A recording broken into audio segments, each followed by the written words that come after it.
Hello friends, I would like to start a series of educational videos where I will be covering the most typical beginner mistakes in chess. In each video, I will cover a real game that was played by a beginner versus an experienced player, in which typical and very common errors will be punished in an instructional way. In the following game, the player with the white pieces was rated 1200, and the player with the black pieces was an experienced student of mine. Opponent started the game with e4, my student responded with e5, and then white played bishop to c4. At the higher level, this move is used to avoid the so-called Petrov opening, which would start after knight f3 and black plays knight f6. There is nothing wrong with this opening for white in particular. In fact, of course, white is going to be better in all of the openings if he plays well, but it's not everyone's cup of tea. And by starting with bishop to c4, in case black wants to play knight to f6, now white has a response of playing the pawn move to d3, where the bishop is outside of the pawn chain. Whereas if we start with the move knight f3 and then black plays knight f6, here d3 is a bad move because the light square bishop is passive and didn't get to use the active squares of, for example, c4 or b5. And after bishop c4, my student responded with knight f6, which applies pressure on the e4 pawn. White played knight to c3, and here my student played bishop to e7.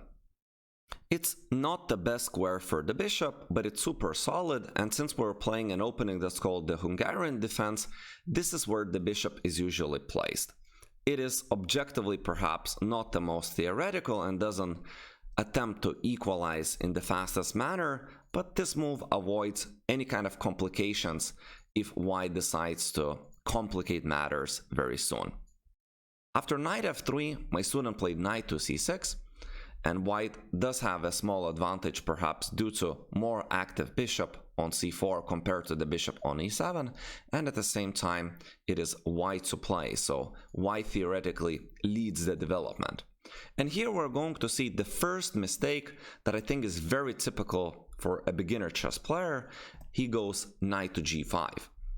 So he breaks the rule of not moving the same piece twice in the opening without a good reason. Now here, the problem with this move knight g5 is not that after h6 you don't have a threat. Of course, the idea is understood. White is attacking the f7 square, and now white would be able to take it. But this move knight g5 is not good when black can castle and defend the f7 square with two pieces, king and rook in particular. We will see what happens after white takes. However, I would also like to show you an example where such a play of knight g5 and bishop c4 would be a good idea. After e4 and e5, let's imagine white plays knight to f3, black responds with knight to c6, and here white plays bishop to c4. One of the moves that black can try, and theoretically it's a good or okay move. However, in this particular position, knight g5 is a fantastic move, which is the best move or one of the best moves for white, because after knight g5, black is not ready to castle, and there is absolutely no good way for black to be defending the f7 pawn. In fact, theory suggests just sacrificing a pawn for black, and for advanced players, it's clear how to get a compensation for it. So in this case, knight g5 would be a good move, because there is no good defense over the f7 square. In this position, black would just castle and be defending f7 while developing his pieces. Here, a beginner takes on f7, and now we have an exchange of two minor pieces for a rook and pawn. Points-wise, it is equal. Bishop plus knight is worth 6 points, rook plus pawn is worth 6 points, so you might say that it's not a terrible idea for white to do all that. However, remember, how many tempi did white waste to achieve this idea? 1, 2, then takes on f7, while black was developing with each and every move. Is it worth to waste so much time to exchange equal material? As a result of that, right now black is leading the development. Black has 3 pieces out, and relatively safe king. In order to make the king completely safe, I will just put it on g8. And at the same time, white has only one piece developed. Remember, material points wise is equal. Not to mention that most of the time, minor piece combination of two bishops or bishop and knight is better than the rook. In this position, white played castles kingside. When we have an advantage of lead in development, we can play it two ways. One would be to continue developing the pieces and building up that lead in development. And the second most important thing to remember is that we're looking to open up the position in order for us to develop the initiative. When we say open up the position in chess, we usually mean exchanges of the pawns. As we exchange the pawns on the side where we are better, the battle begins. And if we have more pieces than our opponent developed, or we have simply better pieces that are having more mobility, then the tactics by the principle should be appearing to our favor.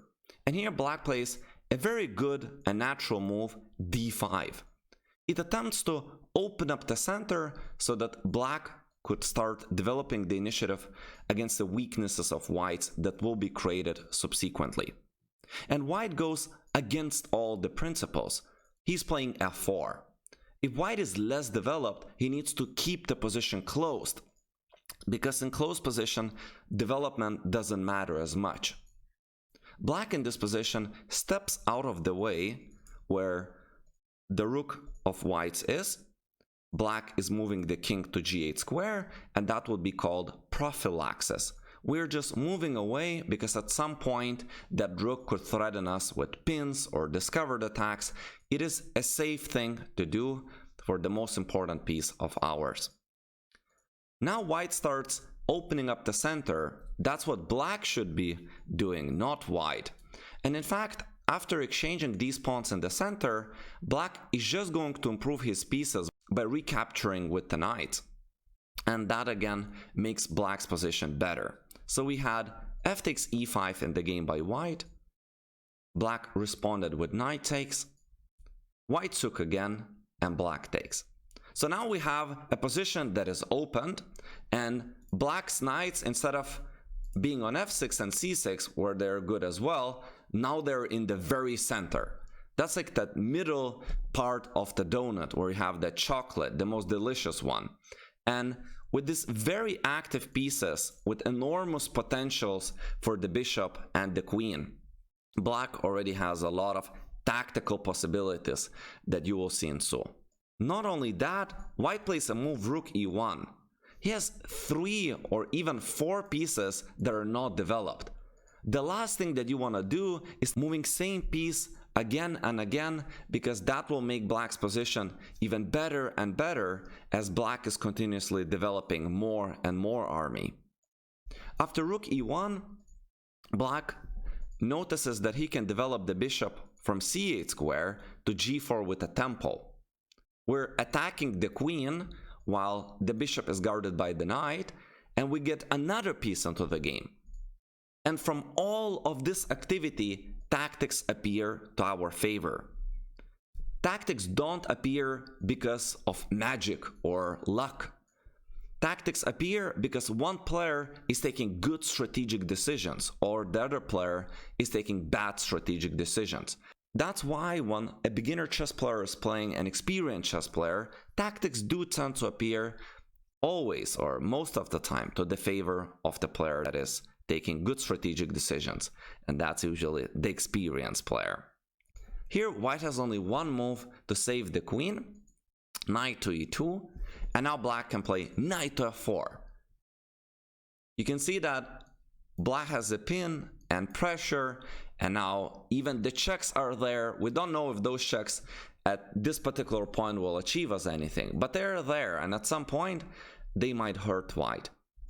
In this position, white played d4, black took on e2, and white played queen d2. So if rook takes e2, knight takes e2, at the very least, black is a piece up in this position and completely in a winning position.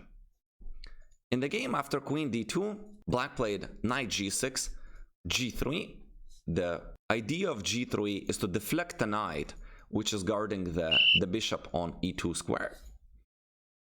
Black played knight h3 check, so there is no time for white to eat the bishop. And after king g2 and bishop g4, white resigned. Let me know if you find such topic of taking a look at beginner chess games instructive, and those especially critical moments where beginner is punished for making bad strategic decision. I will also continue making videos for my advanced audience that are experienced chess players.